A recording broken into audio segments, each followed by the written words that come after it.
He just keeps on running. And he just keeps on going. Now I'm so pumped. Do you have like the headband and like white tank top? Yeah, really? headband on, yeah. That's pretty they great. got a black tank top on now. That's pretty cool.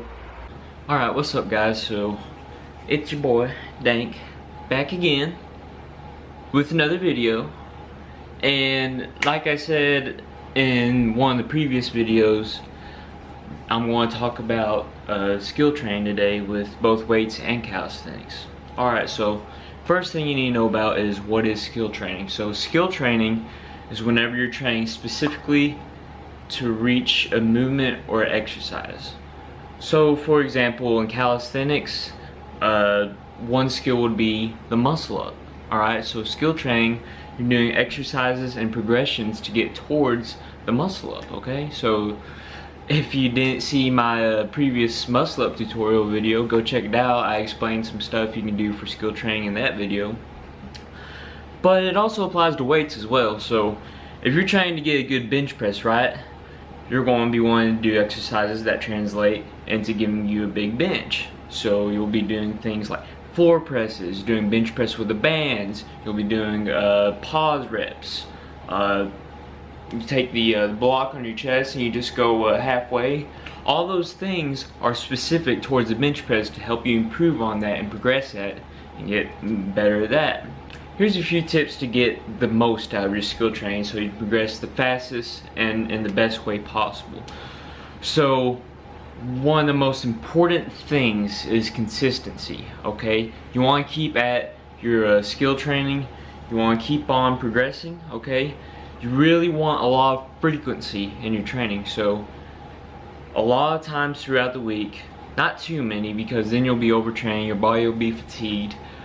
I would say if you did 3 to 4 sessions doing skill training to get whatever you're trying to get, that would be a perfect frequency for that. But there's a few other methods you could use as well, such as greasing the groove. So in this method, this is how I learned how to handstand and do handstand push-ups. Random times throughout the day, I would just get into the handstand position, hold it as long as I could, and then do handstand negatives, or handstand push-up negatives rather. What this does is you're a lot more fresh because you're waiting several hours in between the day to perform your sets. So you're fresh, you're strong, you can perform them good, your body's learning the motor pathways of the exercises you're doing. It's a very, very good strategy. It really helps if you're trying to get good at whatever movement you want, whether it be push-ups, pull-ups, whatever. I used to use it when I was in Gero OTC to get better at my pull-ups and push-ups. And it really worked, I swear it does. You can look up other videos. I might do a video actually on greasing the groove. If you want one, comment down below and I might think about doing one. But next thing you want to make sure you're doing is you're tracking your progress, okay? You want to make sure that you're constantly moving forward. You're getting, if you're using weights, the weight's getting heavier, okay? With calisthenics, it's a little bit more complicated because you don't have a specific way to measure, so you need to find out. So if you're training for the front lever, okay, what you can do is time your tucked holds, okay, which is one of the progressions for the front lever. Time your tucked holds. If you can do a tucked front lever for 5 seconds, a month later, see if you can hold it for 10 or 15 seconds. If you are, that means you're progressing.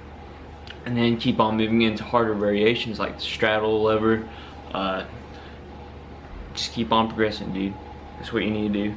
So one thing that nobody really talked about and I found confusing whenever I first started skill training is when you should do it, okay? Because whenever you're skill training, you're doing many exercises and you want to do them very high intensity as well, so that way you're getting accustomed to the skill that you're trying to achieve.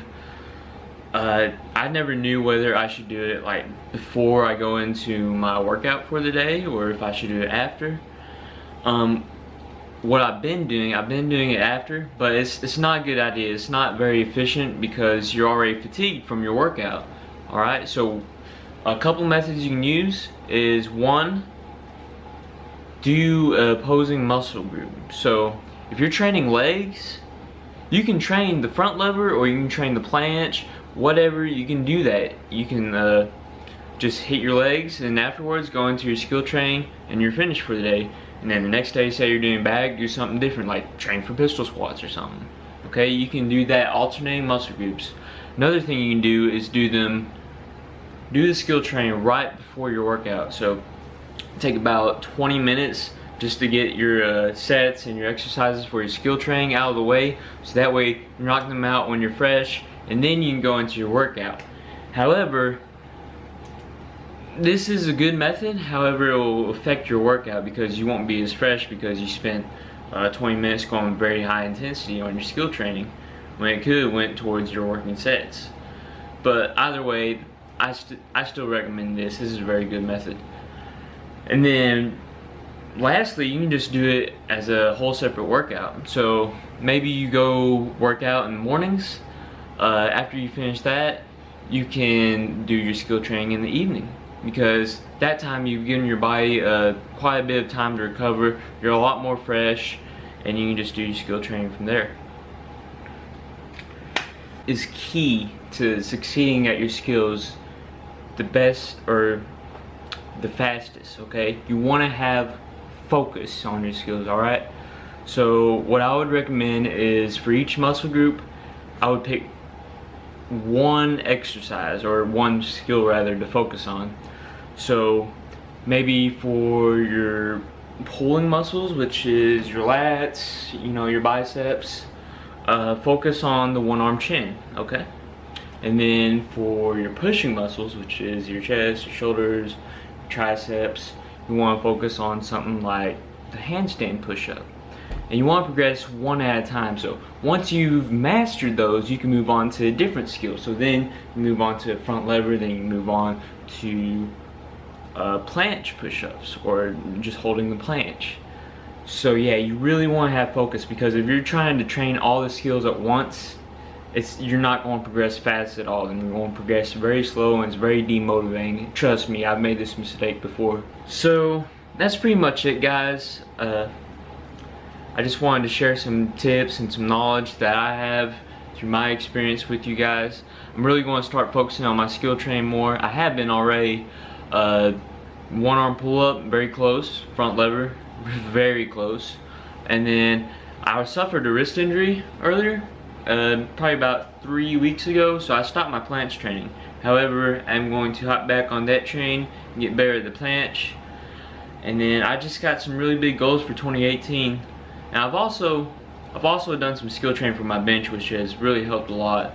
However, my focus is more towards calisthenics now, and I'm just keeping on this lean bulk. Really happy with the results so far. Just keeping on, and yeah, got some big things planned coming up. Just stay consistent, do very high intensity, high frequency with your skill training, and whatever method works best for you on how you want to train it and when you want to train it is what you should do. But that's pretty much it, guys. I hope you enjoyed the video. If you liked it, give it a thumbs up. If you have any questions, comment down below. And yeah, let's hit him with a flexi, swolfie, whatever you want to call it. I'll see you in the next one.